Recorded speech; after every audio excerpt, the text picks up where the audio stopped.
All right, are you ready? Yep. Okay. Hello. Welcome everyone to a special call. We typically don't do these on Tuesdays, but we have a special guest here today who's made some time out of his busy schedule to join us and talk about, what he's up to. So Jesse McCarthy, we have you here to chat with us, and we really want to know what you've been up to lately, especially with your podcast. So welcome. Yeah, it's nice to be here. Thanks. Yeah, for sure. So we've got live attendees here. We've got a few. If you have questions for Jesse, feel free to chat it in, and I'll make sure to ask for you. But other than that, Jesse, I am excited for our conversation today. I know you've got a little bit of time, to talk about what you've been up to. Yeah, great. So I don't know how you guys normally do these, but if there are, things on people's minds that they want to talk about, or if people don't know who I am, I can, tell quick about that. But I really like to jump into what's on people's minds. So. Yeah, for sure. So I do have one question for you, because this is always interesting to ask people that join us is, how you really found Montessori education. It's always unique to hear people's stories from there. Yeah. So, finding it for me is not I don't think as interesting as like one of my first experiences in it. So, I was working at the front office of a school, and it was part Montessori, part private school. So I'd kind of gotten into this role in the front, and a big experience for me was just going to the classroom and seeing these children in the classroom. But one of the things that really jumped out at me in the beginning, and I talk about this in somewhere, maybe on one podcast episode, was I was sitting in the front office one day, and the child was wailing in the hall. And this was like, I had no clue about young children. I think it was my early 20s.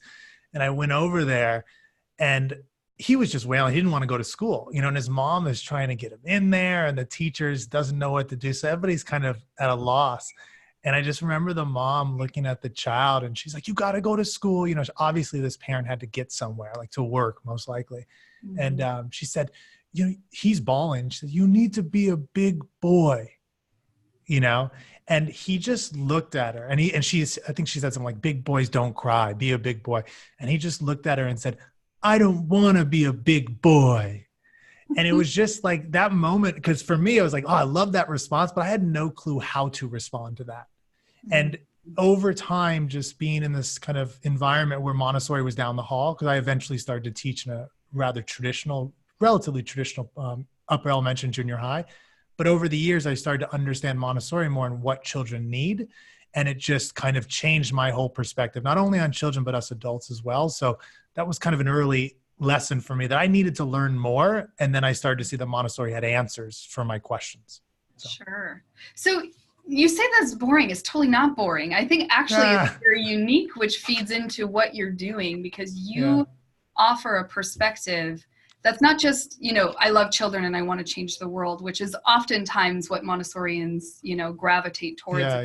But you're coming from like a parent perspective, and also, a perspective of just like your own experience and your own learning. And I love that, because that feeds into everything that you're doing now. Yeah.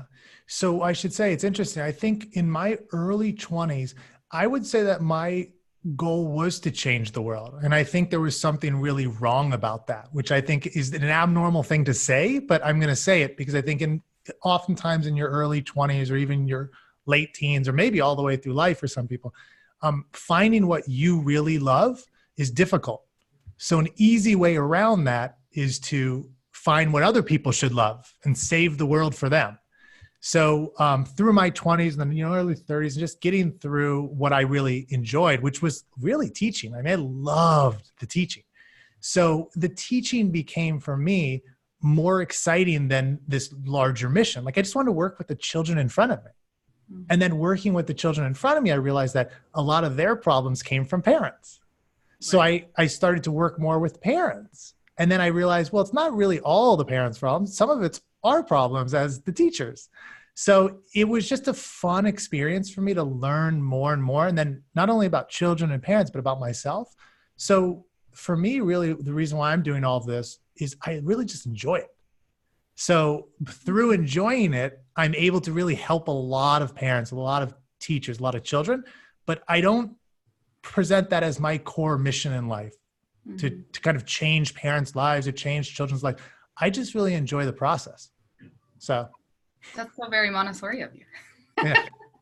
So I guess this is probably a good segue into, what are you doing and what do you do? I know a lot of people do know who you are, and a lot of our members have actually brought you into their communities, which is cool. Yeah. But I'd love to hear, just a quick little summary of what you do and what you offer, and especially about your podcast, which I'm excited about. Yeah. So the main things I do now is, almost all of the stuff I'm doing is really for anybody who wants it. So it's, there's writing on my site, montessorieducation.com. I sometimes will do longer videos. Like there's a What is Montessori video that got really popular on YouTube. So I do a lot of just, hey, here's some Montessori ideas, or here's what's good for children or parents and teachers, and it's out there. And one of those things is the podcast. So that's the Montessori Education Podcast. And my goal there is really to reach people who don't know anything about Montessori, as well as hardcore Montessorians who just want a different perspective. So that's been going really, really well. The only thing that I'm doing currently, because it's just been so time consuming with a lot of this other stuff, I was doing a lot of one-on-one, but it's way too time consuming. So the main stuff I do now is speaking. So I speak mainly to parents and teachers and admin. And that's really been my strength over the years. When you're in front of like 4th and 5th graders doing relatively traditional schooling, and you're up there as kind of like the lecturer, you got to learn really quickly, what excites these kids, or they're just going to look at you like, I don't want anything to do with this. So whereas adults will sometimes us adults will BS, we'll smile when it's not really that funny. Children at that age didn't really do that. So I learned you got to excite an audience when you're trying to teach them something. So I kind of try to mesh those two with like entertainment, but also real thoughtful learning. So the main thing that I do in terms of, the job that actually brings in revenue is speaking. But I'm doing all sorts of other things that are kind of out there for the public otherwise. So. Sure. So let's say I was a school and I've heard about you, I've watched some of your videos, I've listened to your podcast, and I want you to speak in my community. What would that process look like? So I should step back and say that most of the people that contact me now have specific goals that they're after, or they have a few goals and they're confused about what should I actually bring you in for, So the process is usually somebody be like, wow, I saw this video and it seems really awesome. Or I listened to a podcast and I really enjoyed how you did that. Or they saw me, I spoke at AMI and they said, oh, you were speaking at AMI and I really enjoyed that conference. And then they'll reach out to me and they'll say, how do I get you out of my school? And then, what do you offer? Mm-hmm. And my immediate response, that's why I was asking you about what's on people's minds is, well, what's troubling you, or what's challenging at your school? And from there, we go into, what the topic would be. And for most schools that I've been at, 2 topics really are starting to really resonate. One is, how to communicate with parents, which in your guys' end on NIDO, and what most people are interested in, like, how do I get more parents and children into the school? Mm-hmm. So I became very good at that through the schools I used to work for. So that's one of the strengths. And then discipline. I don't know what to do with these kids. What do I do? Whether you're a parent or a teacher, the quote, difficult children. Mm-hmm. But that's the kind of process that goes to getting me into a school to speak. Nice. Organization, because I speak for a few different organizations as well. So. Got it. So where you work just in the US, or have you gone globally? So I haven't spoken internationally yet. But I've just basically now it's going all around the country. So I'm getting calls and I speak in all sorts of different places I've never been to before. So it's kind of fun. So. Sure. Awesome. So if someone wants to book you, they just have to contact you and do this process of, let's identify what it is that you need, and then you will craft something in response to those needs. Is that right? Yeah. And the talks are really adapted. Like, obviously there's core, it's kind of like a Montessori class and there's core materials, but each child is unique. Each school is unique. And what are their desires? And we crafted exactly for what the needs are of the school or the organization. Yeah, absolutely. So for those that you are, or those that are attending live, I'd love to hear, what are your current pain points? What are you struggling with now? And now that we've got Jesse here, it'd be good to bring those struggles and maybe part of the conversation. But while people are chatting in, Jesse, I'm curious to know if you've got any tips or ideas for the best ways, and we only have like 10 minutes left, but the best ways to communicate with parents. What are some gems that you found along the way? Yeah. So in terms of getting parents into your school, like, actually when they're there, let's say you do these tours. One of the things for me that was a huge switch in how I approached this was I wanted to know what they were coming for. I wanted to know as much about them. So instead of, hey, let's go in the class, I'm going to show you this math material, it's like, oh, what do you know about Montessori? And people love to talk. I mean, like that's, so you sit down and all of a sudden you get all of this information. And let's say the parent is like a fiction novel lover. And she's like, I want my child to be an amazing reader. And now we know as Montessorians, it's like, oh, we might have a parent who's trying to push their child towards one way, but that's irrelevant here. What's relevant is she's very interested in reading. So when I do the tour, oh, let's mosey on over to the, the language area if it's primary. Mm-hmm. So the more I know about somebody coming in, about the parent, the more I can adapt the tour, adapt what I'm writing, adapt any kind of dialogue to their needs.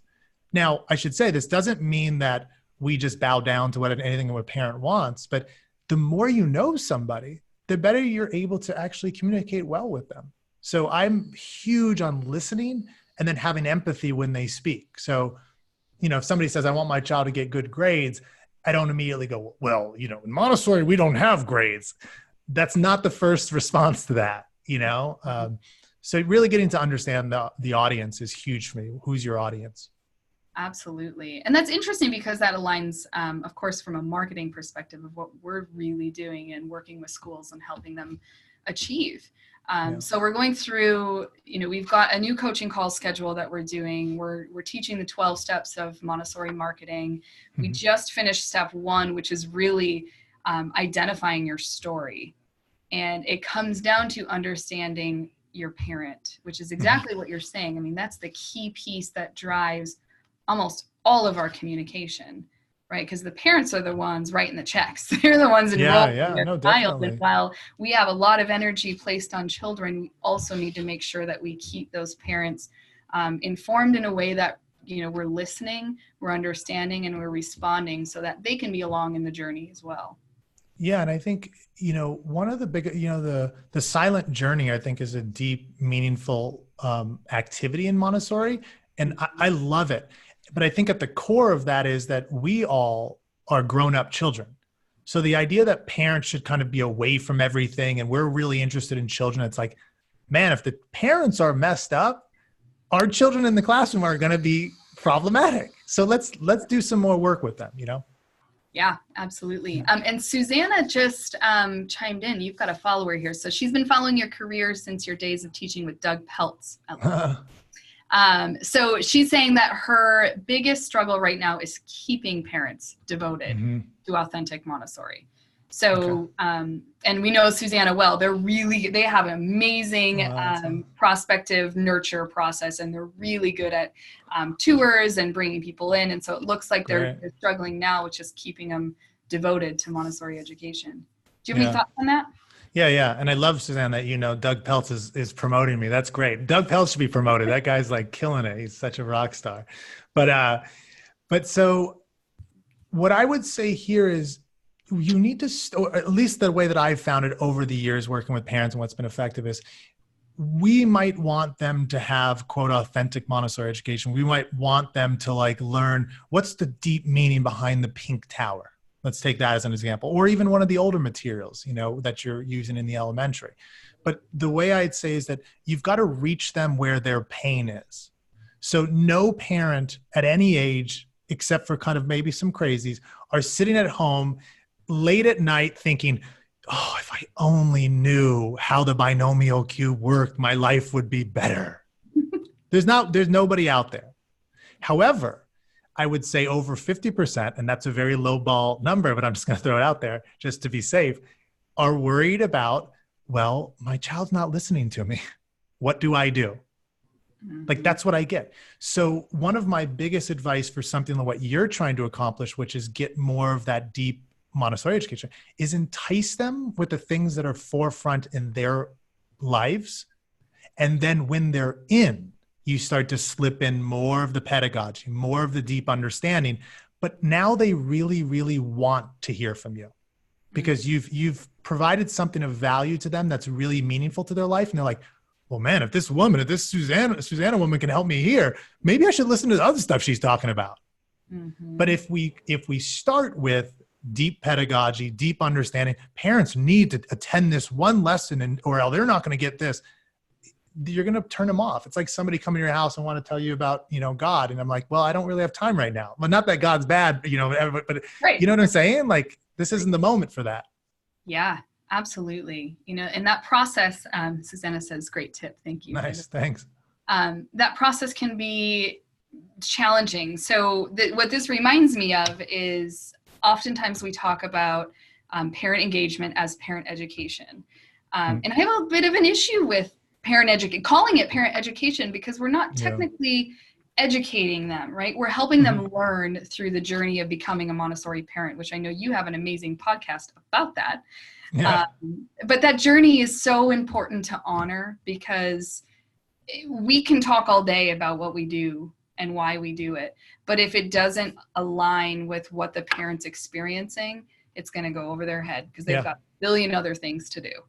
Definitely. And I mean, what you just said is fascinating, because in doing some of these talks, I was in Michigan a couple of weeks ago, and I was looking out, and some of the questions that were asked were really good, very practical. And then every now and again, there'd be one like very strong, hardcore Montessorian, and she would say this deep, convoluted question. It was rare that comes up, and I said, do you remember when you didn't know any of this stuff? Like, do you remember when you weren't a Montessorian? Because I do, and I was super ignorant. Like, I was promoting grades are so important. I was doing all sorts of things because I didn't know better. So what I think a lot of us as Montessorians need to do is step back and remember before we knew this and how weird some of this stuff actually sounded to normal ears. And then what we need to do is bridge that gap. Bridge the gap between the mother who's like, say an infant mother, I'm going to put the bed on the floor. Like, that's crazy. Bridge that gap to like, no, actually it's crazy to have, in a crib. So, but that's a huge bridge. You got to get them across. So let's go back to when we used to think, wow, floor beds are kind of crazy. So just go back to pre-Montessori. Start there. Get your mind in that. Yeah, and then create a journey that, or like clear steps that allow them to go through that, right? Because that's a big leap for sure, moving from like this is something I believe in, then this is totally opposite of what I experienced, the parent perspective in that. And that's another thing too, is parents, most of them coming to you didn't have Montessori education. So they have a traditional understanding. And this happens often when I talk with schools about retaining families through the elementary years. You want to make sure that you're speaking to them directly in their own perspective and not just, what we do. But I know we've got a couple chat-ins. I'm going to read some to you. So Alice is a communications director at her school, and she used to be a teacher at a public Montessori school, and she has AMI training. To echo Susanna, we have a tough time having people attend our parent ed events. We live in the Bay Area and people's lives are so hectic, I can imagine. From a communications perspective, it's so challenging to lure them. I reached out to you last spring about possibly speaking at our school because you have great energy and fresh perspective. And I think you can lure our parents to attend. Yeah, no, thanks. And reach out to me again and we can make that happen. But what I would say is, the main thing I've seen, I'm telling you, I used to give talks that I'm ashamed to say I gave, not because I think they were like, well, they were bad, but this was like 10, 15 years ago, because I wanted so badly to speak on history and why the way we were teaching history is so important to children. And so it was like history, the right way or something. And I was so jazzed up, and I got 3 people. Or there was one day when we were doing, wasn't doing the marketing. I was just doing the speaking because I was the speaker years and years ago. I didn't have to do any of the marketing. And I was so pumped. It was this intro to Montessori. 0 people showed up. So not that intro to Montessori is a bad title, but just whatever the marketing was doing was wrong. I have never spoken at a school where the topic is, let's say, discipline at home or discipline at home and in school, that has not had attendees. So you draw them in with, and then when you get them in a discipline, they think they're going to, you know, maybe some of these parents think they're going to be told how to like really get your child to be quiet or something. And you hit them with the real good Montessori stuff.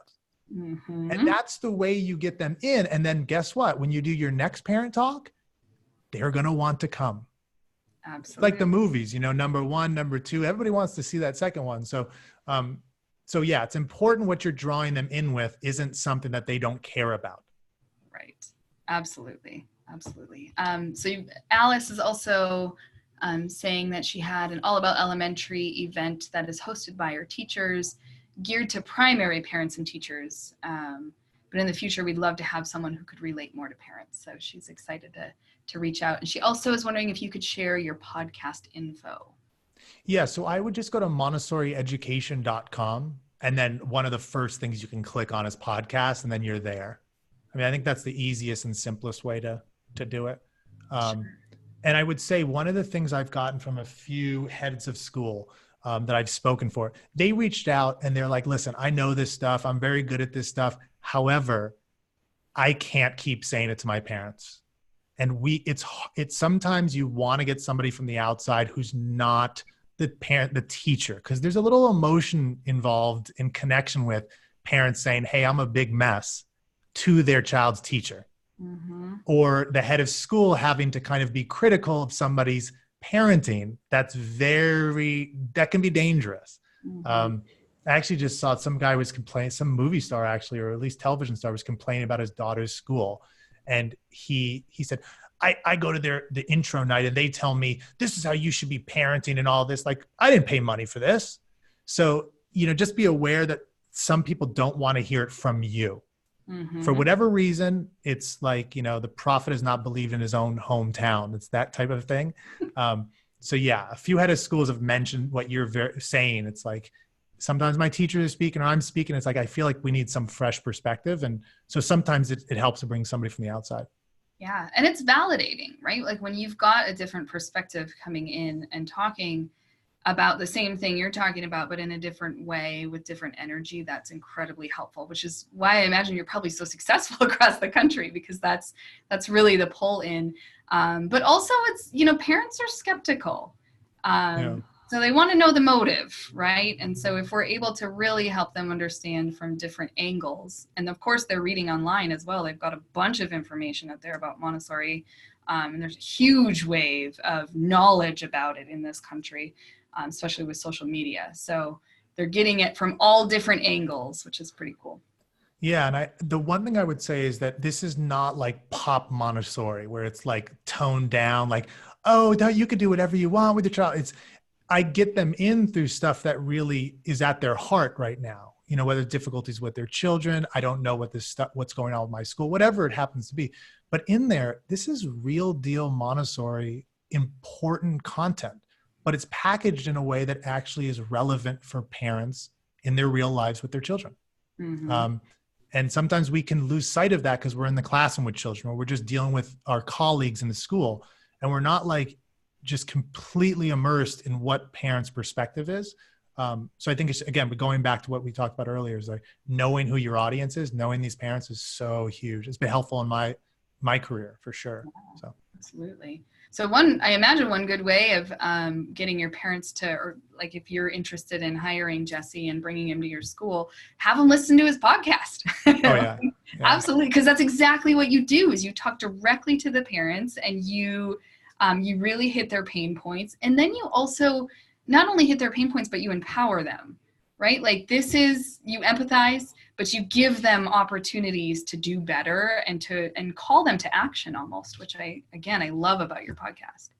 Yeah. And I think for me, I look at it just like the children, like we're all growing. So the idea that I'm going to come in and have every single answer and I'm going to hold somebody's hand throughout the whole thing. It's like, I have stuff, I have these keys, you know, the Montessori, the keys to the universe, but I think we all are capable of really successful and amazing things, but you need a little bit of guidance. And that's all I'm trying to offer, is a little bit of that guidance. So. Yeah, absolutely. And Susanna said the podcasts, they're so good and the pictures are beautiful. And yes, it's good to have someone else. Someone else we've shared a few and have had good responses, especially in the podcast that hits on true independence. And Alice says, thank you. We're also considering doing a Survey Monkey type of thing to ask our parent community what they would like to hear on the flip side of things. So.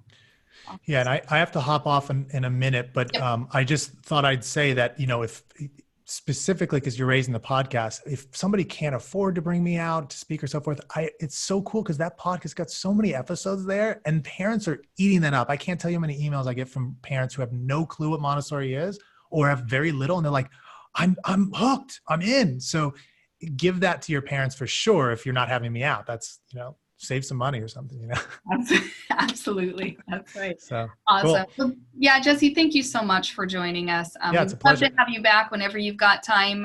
Keep us updated with what you're doing. I know our members are always curious, so we'd love to hear you. Yep. Take care. Okay. Bye, everyone. Awesome. Bye. Thank you.